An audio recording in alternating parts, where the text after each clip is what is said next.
रखा हो।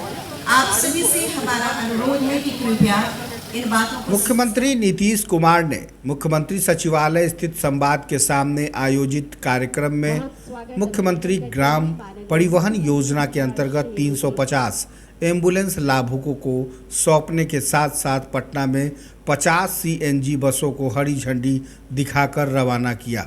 अनुरोध है से दानापुर हांडी साहब गुरुद्वारा भाया प्रदूषण भी एक बहुत बड़ी समस्या हम सब के लिए है, लेकिन सीएनजी बसों की शुरुआत का मतलब भी आप सब समझ। कार्यक्रम के दौरान मुख्यमंत्री ने सांकेतिक रूप से 5 एम्बुलेंस लाभुकों को प्रतीक चिन्ह प्रदान कर एम्बुलेंस सौंपा। कार्यक्रम के बाद पत्रकारों से बात करते हुए मुख्यमंत्री ने कहा कि राजधानी में सीएनजी बसों के परिचालन से प्रदूषण को कम से कम करने में सहूलियत होगी। पर्यावरण को सुरक्षित रखने में भी इससे मदद मिलेगी। इसको लेकर आज 50 सीएनजी बसों को रवाना किया गया है। प्रदूषण नहीं हो सकता है और लोगों को सुविधा होगी और हर प्रकार की सुविधा आप जानते हैं, पिछली बार भी बताया जो इलेक्ट्रिकल बस था और आज भी जो बस किया गया है उसमें भी हर तरह की सुविधा है, बैठने की सुविधा और का भी पूरा का पूरा ख्याल रखा गया है। बाकी आप जानते हैं कि किस तरह से लोगों को बीमारी के इलाज के लिए गाँव से भेजना पड़े अस्पताल, उसमें काफ़ी दिक्कतें थी, कम था। अब उसी को ध्यान में रख करके आप देख रहे हैं कि हम लोगों ने जो तय किया है, पहले से जो योजना बनी हुई है उसी में भी ये तय कर दिया कि हर एक ब्लॉक में 2 लोगों को दिया जाएगा 2 लाख रुपये तक की मदद की जाएगी और अधिकतम 2 लाख रुपये तक की मदद की जाएगी एम्बुलेंस के लिए। तो उसी हिसाब से आप देख रहे हैं कि इतने जल्दी 350 लोगों का हो गया और ये लक्ष्य है कि इस साल के अंत तक पूरा जो कुछ भी है हर एक प्रखंड में 2 का वो पूरा हो जाएगा और 800 अभी कुछ दिन के बाद भी और होने वाला है।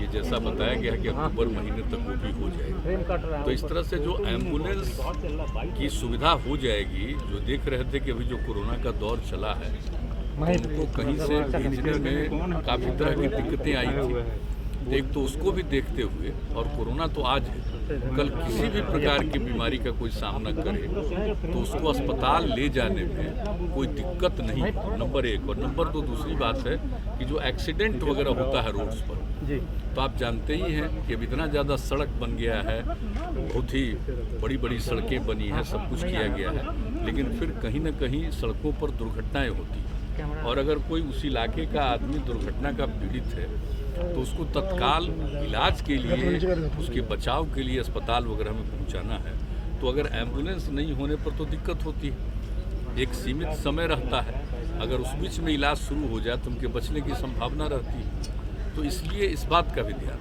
सिर्फ यही नहीं कि आज जो कोरोना की स्थिति में जो नौबत है या अन्य बीमारियों का भी, लेकिन साथ साथ एक्सीडेंट का भी कुछ मामला हो तो उसके लिए भी तो ये शुरू किया गया ताकि ग्रामीण इलाकों में ये उपलब्ध रहे। इसी तरह से अन्य प्रकार से भी हम लोग कर रहे हैं। तो आज जो ये किया गया है आप जानते ही हैं, सब देखे ही हैं, बहुत अच्छी बात है।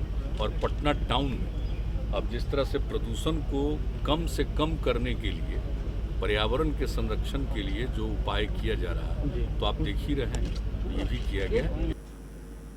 इसके अलावा केंद्र सरकार द्वारा जाति आधारित जनगणना नहीं कराए जाने के ऊपर पूछे गए सवाल का भी मुख्यमंत्री ने खुलकर जवाब दिया कि 2019 में फरवरी में और 2020 के भी फरवरी में हाउस से हम लोगों ने सर्वसम्मति से प्रस्ताव पारित किया है कि जनगणना जाति आधारित होनी चाहिए।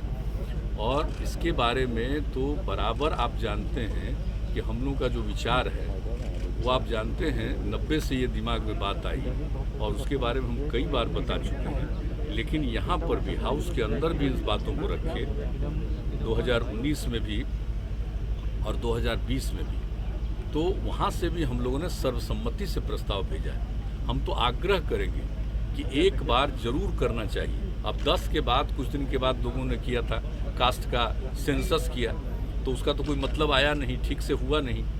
तो जो बन करके तैयार हुआ था 13 में, तो 13 के बाद तो कभी पब्लिश नहीं हुआ कि आखिर किस इलाके में किस जाति की कितनी संख्या है।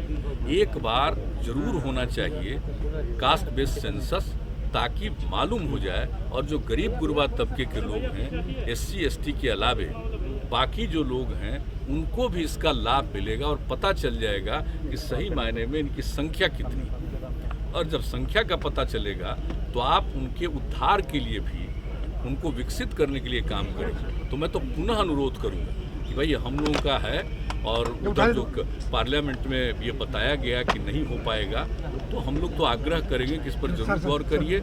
और हम पहले भी न सिर्फ यहाँ से प्रस्ताव गया है, हमने बातचीत भी की थी, तो हम लोगों की तो इच्छा है भाई कि होना चाहिए और उस सब के हित में। बिहार में हो रहे अवैध बालू खनन के मुद्दे पर मुख्यमंत्री नीतीश कुमार ने साफ कहा कि इसको लेकर पूरी कार्रवाई हो रही है। इसके लिए तो पूरी कार्रवाई हो रही है और आप जानते हैं कि किस तरह से इसका जांच किया, और जांच करने के बाद जो सरकारी कर्मचारी अफसर हैं, उनकी भी कोई भूमिका अगर गड़बड़ दिखाई गई तो उस पर भी कार्रवाई हो रही है। तो पूरी की पूरी कोशिश सरकार की तरफ से और डिपार्टमेंट की तरफ से और बाकी सब कुछ का पुलिस और अन्य विभागों की तरफ से भी इसके मामले में पूरे तौर पर देखभाल किया जा रहा है। वैसे तो हम बराबर कहते हैं कि आप चाहे कुछ भी करिए, कुछ न कुछ तो गड़बड़ करता ही है। आप चाहे कितना भी अच्छा काम कर दिए, दुनिया भर को देख लीजिए। पूरे देश में इन दिनों फोन टेपिंग से जुड़े सवाल पर मुख्यमंत्री नीतीश कुमार ने कहा कि जो नई तकनीक आई है उससे एक तरफ लाभ है तो दूसरी तरफ उसका दुरुपयोग भी होता है। मुख्यमंत्री नीतीश कुमार ने मीडिया से क्या कुछ कहा, आइए हम आपको सुनाते हैं। तो कुछ लोगों की तो मानसिकता गड़बड़ होती, लेकिन इसके लिए पूरा प्रयास करना चाहिए कि इसका समाधान हो, कम से कम गड़बड़ी हो सके। वैसे तो गड़बड़ी होने नहीं देना है, हम लोग का तो लक्ष्य यही है कि कोई प्रकार की गड़बड़ी नहीं होनी चाहिए। हाँ नहीं, वो देखिए एक एक चीज पर पूरे तौर पर नजर रखा हुआ है लोगों का, और लोग रिपोर्ट करते हैं रेगुलरली। सारे जगह के DM और SP या सीनियर SP ये लोग भी एक एक चीज को देख रहे हैं, और खास करके जिन इलाकों में आप जानते हैं कि सबसे ज्यादा वहाँ से निकलता है बालू, तो उस सब चीज़ों को भी लोग देख रहे हैं, और कहीं कोई गड़बड़ी कर रहा है तो उसको डिटेक्ट करने की कोशिश कर रहे हैं और उस पर एक्शन भी कर रहे हैं, और सबको कब्जा में रख करके, और जो सरकार के जो डिपार्टमेंट के नियंत्रण में है उसके माध्यम से जो जहां इसकी उपयोगिता है लोगों को इसको प्रोवाइड करने की भी कोशिश करने में लगे हुए हैं। तो इसके बारे में तो एक मीटिंग हुई है और सब लोग इस काम को कर रहे हैं। तो इतना तो हम जरूर कहेंगे कि देखिए भाई, गड़बड़ नहीं करना चाहिए और ठीक से काम करना चाहिए। कोई भी चीज़, किसी भी चीज़ को गड़बड़ी करने पर तो पूरे तौर पर कोशिश कर रहा है, और अगर सरकारी तंत्र में भी कोई गड़बड़ है तो उनको भी छोड़ा जाता है। अभी कुछ लोगों को पता चला है तो उनके ऊपर पूरा पूछताछ हो रहा है, सब कुछ कार्रवाई हो रही है। जो जरूरी बात होगी वो यहाँ के उस पर जो एक्शन। सर दैनिक भास्कर के ऑफिस में नहीं चल पा रहा, पार्लियामेंट नहीं चल पा रहा, फोन टैपिंग मामले पे हंगामा लगातार जारी है। टैपिंग पे सर क्या आपने भी कहा, टेक्नोलॉजी है आया है तो इसका एक तरफ लाभ भी है और दूसरी तरफ गड़बड़ी भी है।